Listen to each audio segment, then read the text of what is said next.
வரும் 29ஆம் தேதி வரை தமிழகத்தில் ஓரிரு இடங்களில் லேசானது முதல் மிதமான மழைக்கு வாய்ப்புள்ளதாக வானிலை ஆய்வு மையம் தெரிவித்துள்ளது. குறிப்பாக நீலகிரி, கோவை மலைப்பகுதிகளில் அதிகமான மழை அல்லது அதிகனமழை பெய்யக்கூடும் என்றும் தெரிவிக்கப்பட்டுள்ளது.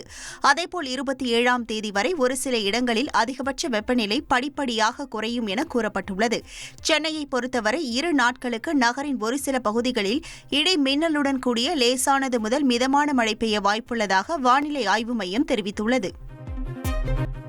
இன்னும் 2 நாட்களில் கேரள கடற்கரை பகுதிகளில் தென்மேற்கு பருவமழை தொடங்கும் என வானிலை ஆய்வாளர்கள் தெரிவித்துள்ளனர். இந்த நிலையில் வெள்ளியன்று காசர்கோடு முதல் திருவனந்தபுரம் வரை உள்ள 14 மாவட்டங்களுக்கு மஞ்சள் எச்சரிக்கை விடுக்கப்பட்டது. மேலும் நிலச்சரிவு, மண் சரிவு மற்றும் மழை வெள்ளம் ஏற்படும் அபாயம் உள்ள பகுதிகளில் வசிப்பவர்கள் பாதுகாப்பான இடங்களுக்கு செல்லுமாறு கேட்டுக் கொள்ளப்பட்டுள்ளது. கேரள மற்றும் லட்சத்தீவு கடல் பகுதியில் மீனவர்கள் மீன்பிடிக்க தடை விதிக்கப்பட்டுள்ளது. செய்திகளை உடனுக்குடன் தெரிந்து கொள்ள உடனே சப்ஸ்கிரைப் பண்ணுங்க.